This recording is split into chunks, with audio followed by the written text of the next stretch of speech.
Hello everyone, welcome to our YouTube channel. आप सभी लोगों का स्वागत है।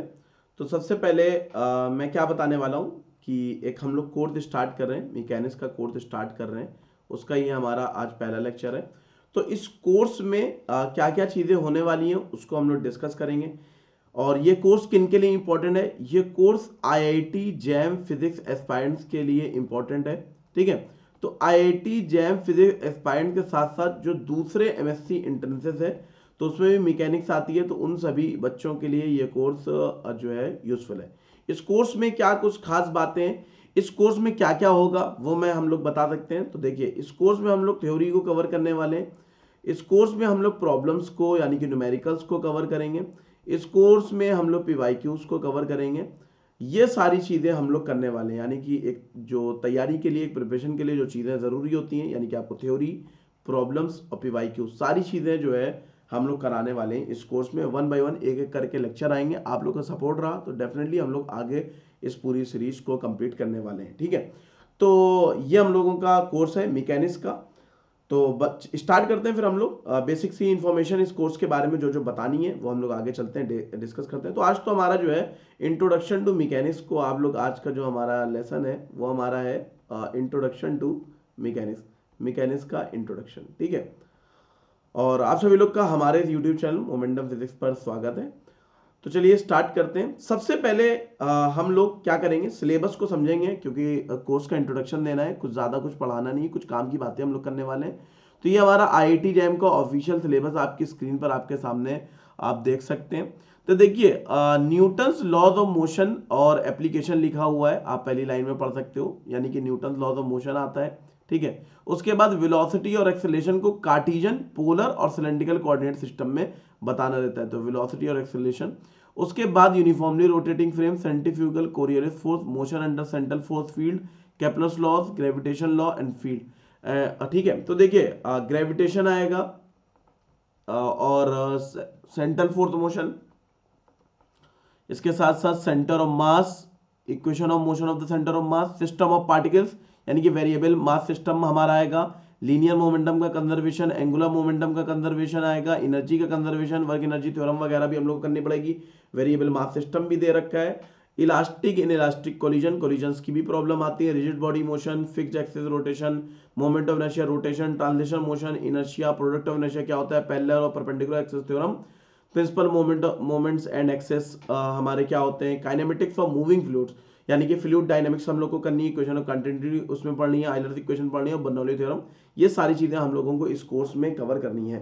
तो देखिए, ये कोर्स तो बेसिकली हमारा, कुछ खास बातें बताऊं तो ये कोर्स को अगर आप देखोगे तो ये सारी चीजें कहीं ना कहीं आप पढ़ कर आए हो ऑलरेडी, आप लोगों ने स्टडी किया है इसको, 12th लेवल में स्टडी किया होगा। जिन बच्चों ने जेई में अपियर हुए हैं वो लोग जेई 12th लेवल पे अपियर हुए, तो ऑलमोस्ट सिलेबस जो है आप जो है पढ़ कर आए हो, कुछ ना कुछ चीजें आप लोगों ने देखी है। अदरवाइज जो चीजें रह गई होंगी उनको बीएससी में पढ़ा होगा। ठीक है। तो कुछ काम की बातें मैं आप लोगों को बताना चाहता हूँ आईआईटी जैम के बारे में। देखिए, आईआईटी जैम का जो हमारा सिलेबस होता है, ठीक है, तो आईआईटी जैम का जो हमारा सिलेबस होता है उसकी क्या खास बात होती है, आईआईटी जैम के सिलेबस में दो तरह की चीजें होती हैं। एक तो वो टॉपिक्स होते हैं जिनको आप 12th में पढ़कर आते हो, और एक वो टॉपिक्स होते हैं जिनको आप बीएससी में पढ़कर आते हो।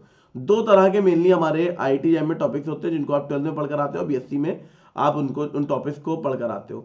ठीक है।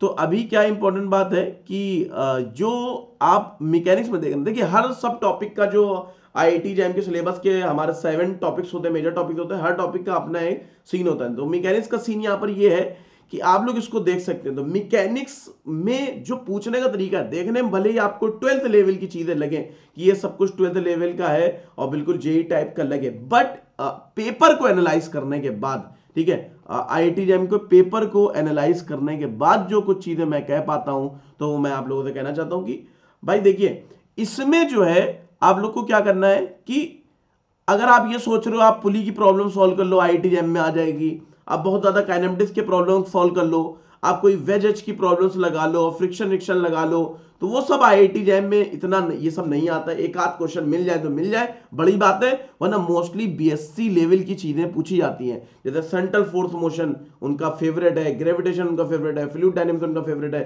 Rotation, moment of inertia, central variable mass system, ये सब उनके हॉट टॉपिक्स हैं जिनको वो बहुत ज्यादा पूछते हैं। तो आईआईटी जैम का जो सिलेबस है वो भले ही देखने में 12th जैसा लगता है, अरे यार ये सब तो नॉर्मल सी चीजें, हम लोग मोमेंट ऑफ इनर्शिया सारी चीजें 12th में पढ़कर, बेशक आप 12th में पढ़कर आए हो, तो आईआईटी जैम में जेई के तरीके टेस्ट नहीं होता है, इस चीज को आप लोग ध्यान में रखेंगे। तो ये जो मैं कोर्स बनाने वाला हूँ बिल्कुल इसी तरीके से बनाने वाला हूँ कि हम लोग जेई को टच नहीं करेंगे, और मैं ये मान के चलूंगा कि आपको काफी बेसिक्स आते हैं, ठीक है। अगर जिन बच्चों को बेसिक्स नहीं आते हैं तो उनके लिए कुछ होमवर्क है, वो लोग कंप्लीट कर सकते हैं, ठीक है। तो कुछ चीजें मैं उन लोगों को बता सकता हूं कि उन लोग क्या क्या कंप्लीट कर सकते हैं। देखिए हम लोग इसमें काइनेमेटिक्स को नहीं छूने वाले हैं, काइनेमेटिक्स जिन बच्चों को नहीं आती है तो काइनेमेटिक्स कवर कर लें, और इसको हम लोग टच नहीं करने वाले हैं। बहुत ज़्यादा बेसिक बातें, यानी कि हम लोग कुछ ऐसा कि डेरिवेशन वगैरह कुछ ऐसा नहीं करने वाले हैं, ठीक है। काम की बातें जो आईआईटीएम के कंपटीशन के पॉइंट ऑफ व्यू से यूजफुल हो, हम लोग उन्हीं को कवर करने वाले हैं इस कोर्स में, ठीक है। तो हम लोग स्टार्ट करेंगे, जब भी हम लोग स्टार्ट करेंगे इसका नेक्स्ट लेक्चर लाएंगे तो हम लोग न्यूटन लॉज ऑफ मोशन से स्टार्ट करेंगे, ये हमारे सिलेबस की पहली लाइन है। तो इसकी बहुत सारी इंपॉर्टेंट बातों को समझेंगे, बहुत सारी इंपॉर्टेंट प्रॉब्लम्स को हम लोग लगाएंगे, velocity acceleration Cartesian polar coordinate system में ये सारी चीजें लगाएंगे। और फिर उसके बाद हम लोग नीचे ये जो बीच का पार्ट है जैसे सिस्टमेटिक ढंग से होता है वो हम छोड़ेंगे, फिर सेंटर ऑफ मास से स्टार्ट करेंगे, क्वेश्चन मोशन पर जाएंगे, फिर कंजर्वेशन ऑफ लीनियर मोमेंटम पर आएंगे, फिर उसके बाद इलास्टिक कोलिजन पढ़ेंगे। फिर जो है हम लोग यहाँ पर जब इतनी चीजें हो जाएंगी वेरिएबल मास सिस्टम, फिर हम लोग यहाँ पर आगे चलेंगे Coriolis motion under central law force, Kepler's law, gravitation law, ये सारी चीजों को कवर करेंगे, कंजर्वेटिव नॉन कंजर्वेटिव फोर्सेस, और हम लोग रोटेशन को कवर करेंगे। तो रोटेशन में एंगुलर मोमेंटम को कवर करेंगे, यानी कि जो हमारे टॉपिक वाइज चीजें उनको कवर करेंगे। सिलेबस आगे पीछे हो सकता है लेकिन जो पढ़ने का तरीका होता है मैकेनिक्स को, हम लोग उस हिसाब से इसको कवर करेंगे। 1 by 1 हमारे लेक्चर्स आते रहेंगे, एक के बाद हमारा अगला लेक्चर आ जाएगा। तो आज के इस लेक्चर 1 है क्योंकि, तो कुछ इंट्रोडक्शन देना था कोर्स के बारे में, इंट्रोडक्शन टू मैकेनिक्स, ये सारी चीजें हम लोग को बतानी थी। तो मुझको लगता है काइनेमेटिक्स से हम लोग स्टार्ट कर दें। आज कुछ चीजें मैं काइनेमेटिक्स की बेसिक बातें बता दूं जल्दी जल्दी फास्ट मोड में, फिर उसके बाद नेक्स्ट जो है हम लोग कोर चीजें हम लोग इसकी कवर करेंगे, ठीक है। तो हम लोग का आज का जो हम लोग का टॉपिक है वो है हमारा काइनेमेटिक्स, ठीक है। तो बाकी सारी प्रॉब्लम्स और जो कुछ भी प्रैक्टिस करनी है मैं ये मान के चल रहा हूँ आप सभी लोग को ये सारी चीजें आती हैं। इसके बाद सारे टॉपिक्स मैं कवर करूंगा, इतना जो हमारे आईआईटीएम में इतना नहीं है, लेकिन आना चाहिए, बेसिक चीजें तो आप लोगों को आनी चाहिए, ठीक है। तो काइनेमेटिक्स में बेसिकली हमारे दो तरह के मोशन होते हैं, एक हमारा 1D मोशन होता है, एक हमारा 2D मोशन होता है। 1D मोशन में हमारे लीनियर स्ट्रेट लाइन में चीजें, जो स्ट्रेट लाइन नहीं मतलब रेक्टिलिनियर मोशन होते हैं, वो हमारे आते हैं। 2D में हमारी दो चीजें आ जाती हैं, एक तो हमारा बहुत ही फेमस द प्रोजेक्टाइल मोशन, ठीक है, तो जिसको आप लोग जानते हैं सभी लोग प्रोजेक्टाइल मोशन, और 2D का एक एग्जाम्पल हो जाता है सर्कुलर मोशन। तो ये दो चीजें जो है कहीं ना कहीं एग्जाम में आती हैं और एग्जाम में आई हैं, इसी साल आई हैं। ये प्रोजेक्टाइल मोशन आता है, तो काइनेमेटिक्स हम लोग प्योरली नहीं छोड़ेंगे, प्रोजेक्टाइल मोशन को हम लोग करेंगे, यानी कि जो हम लोग नेक्स्ट लेक्चर बनाएंगे तो हो सकता है हम लोग प्रोजेक्टाइल मोशन का ही बना दें, और सर्कुलर मोशन तो कवर करना ही है। तो सर्कुलर मोशन, प्रोजेक्टाइल मोशन, ये सारी चीजें आपकी 1 by 1 कवर करी जाएंगी। तो 1D को आज हम लोग शॉर्ट में निपटा देते हैं, फिर उसके बाद स्टेप बाय स्टेप हम लोग चीजों को करेंगे। तो ये हमारा कोर्स का सिनेरियो रहेगा जो मैंने आप लोगों से डिस्कस करा है। तो काइनेमेटिक्स हमारे जो है जो मोशन होते हैं उनकी स्टडी को हम लोग काइनेमेटिक्स बोलते हैं। तो 1D और 2D इसमें बहुत सारी बेसिक बातें होती हैं, जैसे कि एक आता है स्केलर, आता है वेक्टर आता है, आप स्केलर वेक्टर जानते हो, आप डिस्टेंस डिस्प्लेसमेंट के बारे में जो फर्क है आप उनको जानते हो, डिस्टेंस क्या होता है, डिस्प्लेसमेंट क्या होता है, आप इसको जानते हो। इसके साथ साथ स्पीड आप जानते हो क्या होता है, वेलोसिटी और स्पीड में क्या फर्क होता है, ये सारी चीज़ों को आप लोग जानते हो। इसके बाद हमारा आता है कि स्पीड हमारा डिस्टेंस अपॉन टाइम होता है, ये सारी चीज़ें आप लोगों को मालूम है, ठीक है। फिर भी मैं जल्दी से काइंड ऑफ कंप्लीटनेस मैं इसको बता दे रहा हूँ। वेलोसिटी जो हमारी होती है, सॉरी, जो एक्सेलरेशन होता है वो हमारा वेलोसिटी अपॉन टाइम होता है, ये सारी चीज़ों को भी आप लोग जानते हो। फिर उसके बाद हमारा जो मोशन होता है वो दो तरह से हो जाता है, एक हमारा होता है यूनिफॉर्म, एक हमारा हो जाता है नॉन यूनिफॉर्म, ठीक है। यूनिफॉर्म मोशन, यूनिफॉर्म, और फिर एक होता है नॉन यूनिफॉर्म। अब यूनिफॉर्म मोशन क्या होता है, नॉन यूनिफॉर्म मोशन क्या होता है, तो भाई साहब यूनिफॉर्म मोशन हम लोग उसको कहते हैं जिसमें हमारी वेलोसिटी क्या हो, कांस्टेंट हो, चेंज ना हो रही। वेलोसिटी कांस्टेंट रहेगी तो एक्सेलरेशन हमारा 0 रहेगा। नॉन यूनिफॉर्म हमारे क्या होता है, वेलोसिटी हमारी वेरिएबल हो, यानी कि बदल रही हो, कांस्टेंट ना हो, तो acceleration not equal to 0, acceleration हमारा 0 नहीं होगा। तो उस तरह के मोशन को हम लोग क्या बोलते हैं, नॉन यूनिफॉर्म मोशन बोलते हैं। तो काइनेमेटिक्स को अगर आप लोगों को पढ़ना है तो इसके लिए जो बेस्ट एग्जाम्पल होता है वो होता है मोशन अंडर ग्रेविटी, यानी कि अगर मोशन अंडर ग्रेविटी को आप लोग कर ले जाएं। अच्छा, मोशन अंडर ग्रेविटी इंपॉर्टेंट क्यों हो जाती है, जब हमारे रेजिस्टिव फोर्सेज, जैसे कि बहुत ज्यादा रेजिस्टिव फोर्सेज वाली प्रॉब्लम आईआईटीएम में आती है, बहुत ज्यादा इंपॉर्टेंट है रेजिस्टिव फोर्सेज वाली, इवन नेट में भी और गेट में भी रेजिस्टिव फोर्सेज की प्रॉब्लम मिल जाती है। तो उसके लिए हम लोग क्या करेंगे कि मोशन अंडर ग्रेविटी एक बार आप लोगों को आना चाहिए, तो उसी बेसिक बातें हम लोग बता दे रहे हैं, ठीक है। और अगर मौका लगा इसी कोर्स में हम लोग बाद में हम लोग कोई सेशन ऐसा ले लेंगे काइनेमेटिक्स की प्रॉब्लम्स का, जिससे आप लोगों की चीजें कवर हो जाएं। न्यूमेरिकल्स के सेशन भी बीच बीच में होते रहेंगे, और थ्योरी में भी एक के बाद हो सकता है थ्योरी के बाद में न्यूमेरिकल्स कराऊं, पीवाईक्यूज कराऊं, ये सारी चीजें हम लोगों की होंगी, ठीक है। तो मोशन अंडर ग्रेविटी में क्या होता है कि भाई यहां पर कोई चीज है वो ऊपर से नीचे हमारी आती है, गिरती है, या हम लोग किसी बॉल को नीचे से ऊपर फेंकते हैं किसी वी वेलोसिटी से, कितनी हाइट तक जाएगी, फिर उसके बाद फिर नीचे गिरेगी। तो दो मोशन हो जाते हैं बेसिकली, एक ऊपर जाने वाला, ऊपर से नीचे आने वाला। तो आप ऊपर से नीचे फेंक सकते हैं, ऊपर से आप छोड़ सकते हो, यहां से कोई चीज ऑटोमेटिकली गिरे, कितनी हाइट कवर करेगा अगर नीचे फेंकेंगे। अगर हम लोग किसी भी बॉडी को हाथ से उछालते हैं तो किसी वी वेलोसिटी से वो एक लिमिट हाइट तक जाती है, उसके बाद वो फिर से वापस आ जाती है, तो वो कितनी हाइट तक जाएगी, कितना टाइम लेगा, ये सारी चीजें हमारी क्या कहलाती हैं, मोशन अंडर ग्रेविटी के अंदर ये सारी चीजें हमारी आती हैं। तो इसके लिए हम लोगों का क्या होता है, इक्वेशन ऑफ मोशन हमारी बेसिक चीजें होती हैं। तो इक्वेशन ऑफ मोशन जो है आप लोगों को, सभी लोगों को मालूम होगी इक्वेशन ऑफ मोशन क्या होती है, तो मैं एक बार आप लोगों के लिए रिवाइज कर देता हूं। तो इक्वेशन ऑफ मोशन बेसिकली हमारी होती है v is equal to u plus a t, v final velocity, u initial velocity, a acceleration, t time. ऐसा हमारा क्या है, डिस्टेंस जो कवर करी जाती है, फिर उसके बाद ut plus half A T square, बाकी पैरामीटर्स आप जानते हो, और ये तीन हमारी इक्वेशन ऑफ मोशन होती है, ठीक है डन। ये तीन इक्वेशन ऑफ मोशन होती हैं। अब इन्हीं इक्वेशन ऑफ मोशन को हम लोग मोशन अंडर ग्रेविटी में अप्लाई करते हैं, तो इसके बाद इनका फॉर्म हमारा चेंज हो जाता है। अब वहां पर हम लोग की ये हाइट पे से रिप्लेस हो जाएगी डिस्टेंस, और ये जो एक्सेलरेशन है वह एक्सेलरेशन ड्यू टू ग्रेविटी में हमारी चीजें कन्वर्ट हो जाती हैं। तो अब क्या है कि हम लोग देखते हैं कि वेलोसिटी के साथ काम कर रहे हैं या वेलोसिटी के अगेंस्ट काम कर रहे हैं। अगर हम लोग डाउनवर्ड, अगर हम लोग जा रहे हैं डाउनवर्ड जा रहे हैं, और अगर हम लोग जा रहे हैं अपवर्ड, तो ये चीजें हम लोगों को देखनी रहती हैं, ऊपर जा रहे हैं कि नीचे जा रहे हैं, डाउनवर्ड जा रहे हैं कि अपवर्ड जा रहे हैं।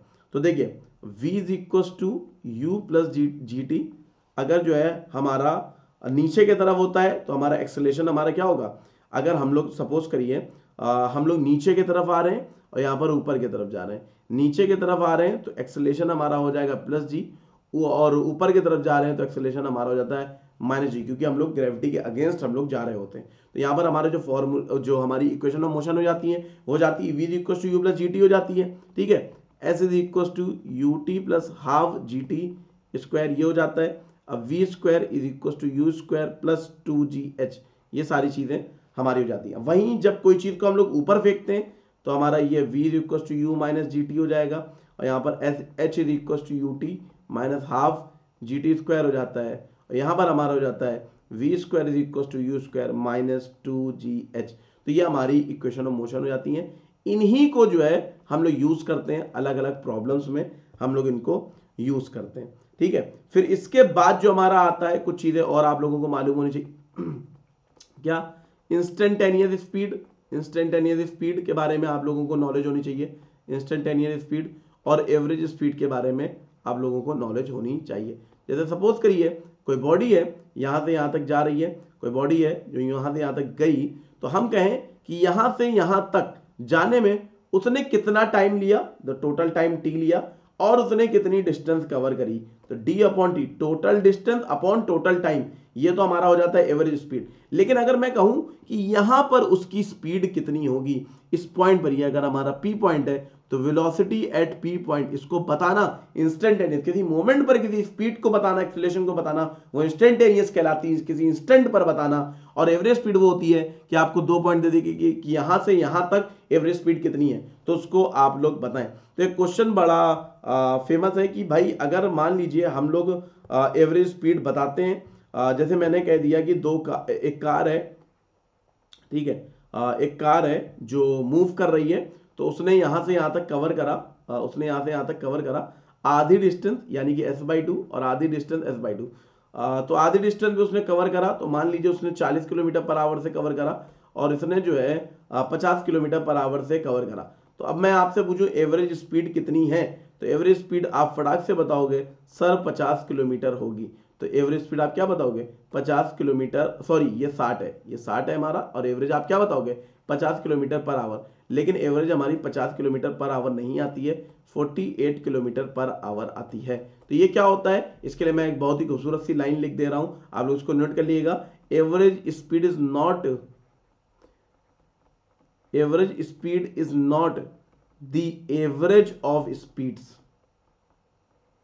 यानी कि स्पीड्स का एवरेज नहीं है। आपने क्या करा, 40 और 60 को जोड़ा, 2 से डिवाइड करा और आपने कह दिया ये हमारी एवरेज स्पीड है 50। नहीं, ऐसा नहीं होता है। आपको क्या करना पड़ेगा, आपको यहां पर आपने कहा कि s/2 डिस्टेंस कवर करा t1 टाइम में, s/2 डिस्टेंस कवर करा t2 टाइम में, तो आप ये दोनों चीजें लीजिए यहां पर। उसके बाद ये स्पीड दी हुई है, तो आपका यहां पर जब निकालोगे तो आप जो इसकी एवरेज स्पीड v एवरेज निकालोगे तो कितनी होगी, टोटल डिस्टेंस s होती है, फिर t1 प्लस t2 आप टाइम लोगे तो s लोगे, और t1 हमारा कितना हो जाएगा, velocity is equal to distance s/2 और टाइम हमारा t1 लगा है और वेलोसिटी v1 वाली।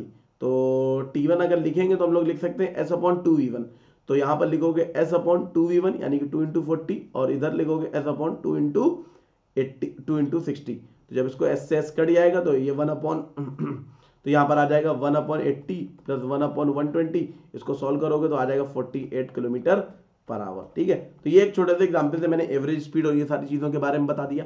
अच्छा, आप लोग ये जानते हो कि अगर कांस्टेंट हो सारी चीजें यूनिफॉर्म चल रही हो तो आप लोग ये velocity is equal to acceleration is equal to velocity upon time और velocity is equal to distance upon time, ये सारी चीजें आप लोग लगा लेते हो। लेकिन कुछ फॉर्मूले हमारे और होते हैं। वेलोसिटी हमारी जैसे dx/dt होती है, एक्सेलरेशन हमारा होता है dv/dt, उसके साथ साथ d²x/dt²।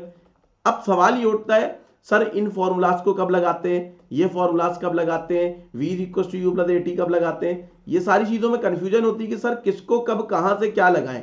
ठीक है, तो देखिए अगर एक्सेलरेशन, मैं एक्सेलरेशन के पॉइंट ऑफ व्यू से बताता हूं, तो एक्सेलरेशन हमारा कांस्टेंट हो, ठीक है, एक्सेलरेशन कांस्टेंट हो या एक्सेलरेशन हमारा वेरिएबल हो, ठीक, एक्सेलरेशन हमारा वेरिएबल हो, तो देखिए कांस्टेंट हो तब तो हम लोग बिल्कुल लगाएंगे equation of v = u + at, और ये 1 सेकेंड थर्ड सारी तीनों हम लोग लगाएंगे। ठीक, यहां पर क्या लगाएंगे, फिर एक्सेलरेशन निकालने के लिए हम लोग dv/dt और d²x/dt² का हम लोग सहारा लेते हैं। ठीक, ये हो गया पहली पॉइंट, पहला डिफरेंस हो गया, ये हम लोग कब लगाते हैं। दूसरा, जब स्टेट दे रखा हो कि अभी यहां पर थी इस पॉइंट पर इनिशियल, अब यहां पर है ऐसा फाइनल, तो जब इनिशियल 2 पॉइंट की बात करें, स्टेट की बात करें, थर्मोडायनेमिक्स में नहीं होता है पाथ फंक्शन स्टेट फंक्शन, यानी कि जब वो स्टेट की बात करें कि यहां पर हमारी कितनी होगी, ठीक है, कि यहां पर हमारी कितनी होगी, यहां पर ये 2 पोजीशन के बारे में दे रखे, इनिशियल और फाइनल, यानी कि जब हमने बॉल को हवा में उछाली तो उसकी स्पीड इतनी थी, जब ऊपर पहुंची तो उसकी स्पीड एकदम मैक्सिमम हाइट तक पहुंची तो उसकी जो स्पीड थी 0 हो गई, फिर वहां से वो वापस आके गिरने लगी। तो ये यहां से और यहां, और ये जो एक्सेलरेशन, वेरिएबल एक्सेलरेशन ये कह सकते हैं। और दूसरा पॉइंट हम लोग क्या कह सकते हैं कि अगर मान लो यहां पर जो हमारी चीजें हैं, जो हमारा मोशन है वो हमारा क्या कह सकते हैं हम लोग इसको कि चेंज हो रहा है, पाथ पर डिपेंड कर रहा है, यानी कि एक्स जो है हमारा टाइम का फंक्शन है, ठीक है, एक्स हमारा टाइम का फंक्शन है, वेलोसिटी हमारा टाइम का फंक्शन है, तो उस केस में हम लोग ये इंटीग्रेशन वाला और डिफरेंशिएशन वाले ये फॉर्मूलास का हम लोग यूज करते हैं। ठीक है, और ये वाले फॉर्मूले हम लोग तब यूज करते हैं। यूनिफॉर्म, अब आप कहोगे v = v/t और v = d/t कब यूज करते हैं, ये हम लोग यूज करते हैं यूनिफॉर्म मोशन के लिए, यूनिफॉर्म मोशन के लिए यूज करते हैं। ये हम लोग सिंपली कांस्टेंट वेलोसिटी, मतलब वेलोसिटी का जो चेंज है वो हम लोग उसके लिए यूज करते हैं। बेसिकली ये आप लोग चेंज के लिए मान सकते हो कि चेंज के लिए हम लोग लेते हैं कि उसकी वेलोसिटी जो है हमारी 0 थी, अब 40 हो गई इतने टाइम में, अब बताओ एक्सेलरेशन कितना होगा। तो इस तरह से छोटे मोटे, तो ये एकदम, ये तो 9th क्लास हो गया, ये तो हमारे इतना काम का नहीं है, लेकिन हाँ जो ये मैंने एक चीज एक्सप्लेन करी है ये आप लोगों के लिए इंपॉर्टेंट है, इनको कब लगाना है, ये वाले फॉर्मूलाज का कब यूज करना है। ठीक है, ये दोनों चीजें मैंने बता दी। राइटिंग मेरी इतनी अच्छी नहीं है, लेकिन मेरी आवाज पर आप ध्यान दें, मैं उम्मीद है मुझे कि मैं आप लोगों को बहुत सारे पॉइंट्स क्लियर करा रहा हूं। ठीक है, तो यूनिफॉर्म नॉन यूनिफॉर्म मोशंस के बारे में बताया। अब सवाल आता है कि सर v = u + at और और F is equal to M A, या F is equal to M A हो गया, या काइनेटिक एनर्जी हाफ mv²। सवाल यह आता है कि सर यहां पर और यहां पर इन चीजों में क्या फर्क है, एक्सेलरेशन यहां पर भी है, एक्सेलरेशन यहां पर भी है, तो सर हम लोग क्या लगाएं, कहां पे हम लोग क्या लगाएंगे, सर ये कंफ्यूजन होती है। तो इसके लिए बेटा क्या करना है, तो ये जब भी हम लोग लगाते हैं, जब काइनेमेटिक्स में जो भी चीजों को हम लोग स्टडी करते हैं, ठीक है, काइनेमेटिक्स और बाकी के रेस्ट ऑफ द मैकेनिक्स में एक बेसिक डिफरेंस होता है कि काइनेमेटिक्स में हम लोग क्या करते हैं, काइनेमेटिक्स में हम लोग इंडिपेंडेंट ऑफ मास जो चीजें होती हैं उनको उन चीजों को हम लोग डिस्कस करते हैं, इंडिपेंडेंट ऑफ मास। बाकी के मैकेनिक्स में डिपेंडेंट ऑफ मास। इसीलिए मैकेनिक्स का जो हमारा डिवीजन है दो चीजों में, काइनेमेटिक्स अलग होती है, बाकी मैकेनिक्स और न्यूटन लॉज ऑफ मोशन, बाकी सारी चीजें, मोमेंटम, एंगुलर मोमेंटम, कोलिजन और सेंटर ऑफ मास, वो सारी चीजें, मोमेंट ऑफ इनर्शिया, एवरीथिंग, जितनी भी चीजें आप पढ़ोगे वो सब मास पर डिपेंड करती हैं। यहां पर काइनेमेटिक्स में मास पर डिपेंड नहीं करती हैं। तो मैं उम्मीद करता हूं ये सारी चीजें आप लोगों को समझ में आ गई। मास पर डिपेंड नहीं करने का सर मतलब क्या हुआ, मास पर डिपेंड करने का मतलब ये हो गया कि मान लो आपने इतनी हाइट से, मैं आपसे कहूं कि एक स्टोन, एक पत्थर ले लिया है 100 ग्राम का, और वो ऊपर से छोड़ा गया, और एक हाथी है जो 1000 किलोग्राम का है, वो ऊपर से छोड़ा गया, पहले नीचे कौन पहुंचेगा, तो आप कहोगे 1000 किलो वाला हाथी। दोनों साथ में नीचे पहुंचेंगे, क्योंकि एक्सेलरेशन ड्यू टू ग्रेविटी वो इस बात पर डिपेंड नहीं करती कि उनका यहां पर वजन कितना है। अगर आप ये देखोगे, डिस्टेंस दोनों सेम कवर करी, इनिशियली दोनों को छोड़ा, और जी सेम होता है टाइम, तो सेम टाइम पर दोनों पहुंचेंगे। आप इस इक्वेशन से चेक करो, तो एस एच दोनों के लिए सेम, इनिशियल वेलोसिटी दोनों की 0, छोड़ा गया, और जी दोनों के लिए सेम, हाफ सेम, तो बचा क्या, टी क्यों नहीं, अलग कैसे आ सकता है, तो टी भी दोनों के लिए सेम आएगा, यानी कि मास पर चीजों का डिपेंड नहीं करता है।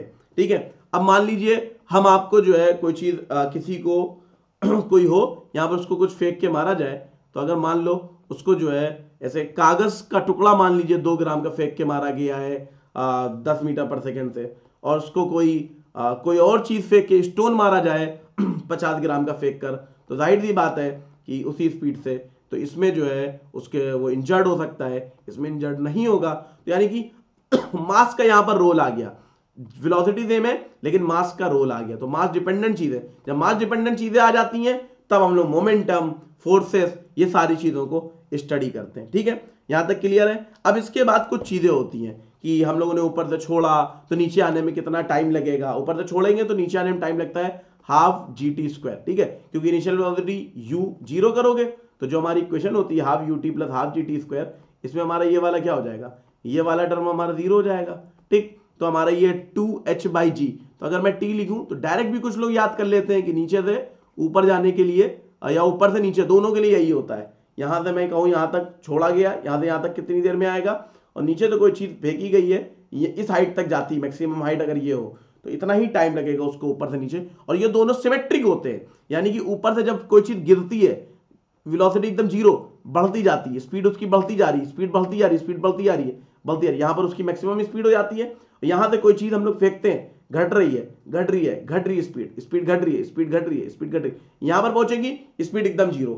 तो और ये बड़ा सिमेट्रिक होते हैं दोनों प्रोसेस, यानी कि अगर सेम चीज है यहां पर ठीक उसी लेवल पर अगर हम लोग इसकी वेलोसिटी को कैलकुलेट करें, यानी कि ऊपर से गिर रही है तो कुछ स्पीड से गिरी, और यहां पर उसकी वेलोसिटी, इसको छोड़ा, यहां पर उसकी कोई वेलोसिटी हो गई होगी। ठीक है, और यहां पर जब नीचे से ऊपर फेंक रहे हो उसकी वेलोसिटी, यहां पर कोई चीज होगी vi, तो यहां पर जो vi होगा दोनों का सेम होगा एग्जैक्ट। और मैं आपको मजेदार बात बताऊं कि यहां से यहां जाने में जो उसको, जैसे यहां से यहां जाने में उसको टाइम लगा है t1, तो ऊपर से नीचे यहां आने में t2 टाइम लगेगा, अगर ये हाइट दोनों की सेम है, यानी कि जिस वेलोसिटी से आपने फेंका है वो इसी हाइट तक जाए जिस वेलोसिटी से दूसरे वाले केस में आपने कोई चीज छोड़ी है जिस हाइट से, अगर ये दोनों सेम है तो ये सारी चीजें होती हैं, यानी कि बिल्कुल सिमेट्रिक दोनों का बिहेवियर होता है। कभी कभी पूछ लेता है कि क्वेश्चन किस तरह के पूछेगा, मैं आप लोगों को बता देता हूं कि किस तरह के प्रॉब्लम्स आप जो है प्रैक्टिस कर सकते हो। कुछ प्रॉब्लम्स मैं आप लोगों को बता सकता हूं, वो आप लोग सीख सकते हैं, प्रैक्टिस कर सकते हैं।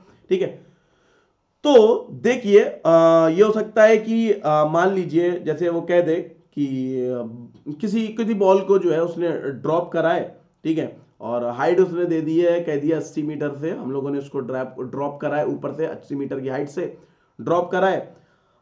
ठीक है, अब वो कह रहा है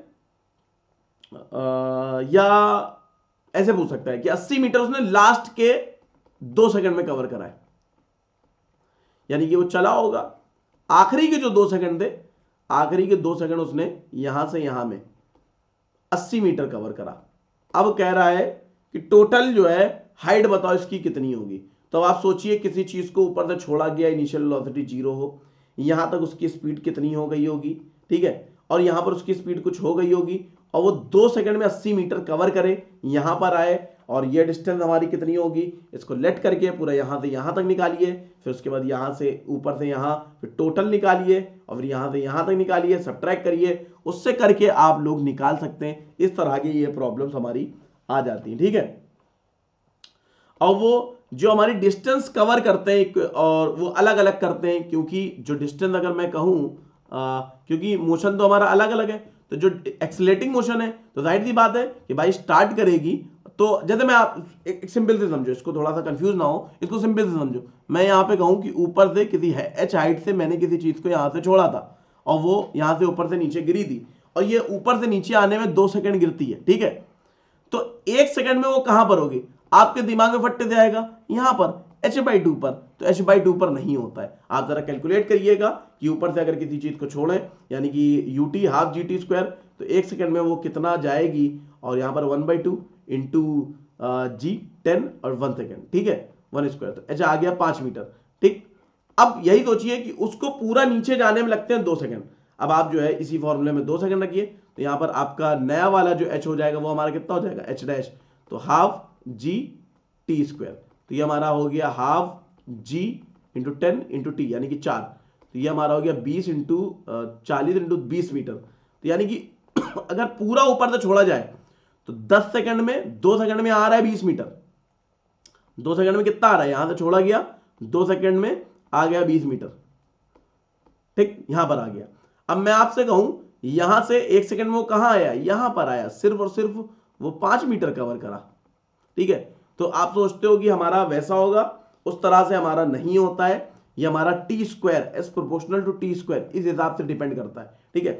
तो वो ये पूछ सकता है, क्वेश्चन में ये पूछ सकता है भैया 4th सेकंड में और 5th, मतलब क्वेश्चन IIT जैम में नहीं आएंगे, पूछ सकता नहीं, मतलब यहां पर मैं ये कहना चाह रहा हूं कि इस तरह के प्रॉब्लम्स आप प्रैक्टिस कर लो। मैं क्या बोल रहा हूं कि पूछ सकता है, IIT जैम में इस तरह का नहीं आता है, लेकिन हाँ ये सारी चीजों की थोड़ी सी प्रैक्टिस कर लोगे तो रेजिस्टिव फोर्सेस वगैरह को सॉल्व करने में आसान हो जाएगा, थोड़ा सा ईजी हो जाएगा। तो रेजिस्टिव फोर्सेस के प्रॉब्लम्स थोड़े से देख लो, और डिफरेंशिएशन कैसे यूज करते हैं वेलोसिटी एक्सेलरेशन में, उनको देख लो जरा, इंटीग्रेशन करके कैसे हम लोग सॉल्व करते हैं और उनको सीख लो। और क्योंकि रेजिस्टिव फोर्सेस में डिफरेंशिएशन इंटीग्रेशन की प्रॉब्लम ये सब आती है, तो थोड़ा सा एक बेसिक आइडिया होगा। मैंने वैसे बहुत कुछ बताने की कोशिश करी है, काइनेमेटिक्स काफी कुछ चीजें कवर कर दी हैं, तो मैं उम्मीद करता हूं आप लोगों को ये पसंद आया होगा। आप लोग इसको लाइक जरूर करेंगे वीडियो को। और ये हमारा मैकेनिक्स का लेक्चर 1 था, जिसमें हम लोगों ने एक बेसिक काइनेमेटिक्स का आइडिया आप लोगों को देने की कोशिश की है। अब हम लोग नेक्स्ट लेसन से आगे की चीजें जो है कवर करेंगे, जो आप लोगों के लिए बहुत ज़्यादा इंपॉर्टेंट है और समझ में आएगा। तो नया हम लोगों ने ये सीरीज चालू करी है, और हम लोगों को मैकेनिक्स अभी हम लोगों को इसमें कवर करना है, ठीक है। तो एक एक करके हम लोग आगे टॉपिक्स हम लोग लाते रहेंगे, और आप लोगों के लिए बहुत ज़्यादा यूजफुल हो सकता है कि हम लोग नेक्स्ट टॉपिक हम लोग का प्रोजेक्टाइल पर हो, जो हम लोग का नेक्स्ट टॉपिक हो वो हो सकता है प्रोजेक्टाइल पर हो, या फिर प्रोजेक्ट शायद मोस्टली प्रोजेक्टाइल पे होगा या NLM पर होगा। तो मैं थोड़ा सा भी ये डिसाइड करता हूँ कि अगला टॉपिक मुझको किस पर बनाना है, ठीक है। तो ये हम लोग बताते हैं। तो इसको चैनल को आप लोग सब्सक्राइब जरूर कर ले, हमारे चैनल मोमेंटम फिजिक्स को, ठीक है। तो हमारा जो चैनल है मोमेंटम फिजिक्स, इसको सब्सक्राइब जरूर कर ले, ताकि आप लोग को पता चलता रहे जब भी मैं अगले लेक्चर्स डालता रहूंगा। और कमेंट करके आप लोग जरूर बताएं ये जो मैंने सीरीज चालू करी है कैसी है। अभी धीरे धीरे जब इसमें कुछ मैं पढ़ा लूंगा, फिर धीरे धीरे हम लोग PYQs भी करेंगे, बहुत सारे प्रॉब्लम्स भी डिस्कस करेंगे, और ये सीरीज काफी अच्छी होने वाली है और बच्चों के लिए बहुत ज्यादा यूजफुल होने वाली है। तो फटाफट जो है इसको जो है क्या करें, आप लोग लाइक जरूर कर दें वीडियो को, ठीक है। तब तक के लिए bye everyone, take care, thank you. Video को लाइक जरूर कर दें। Bye everyone, take care, thank you. जय फिजिक्स।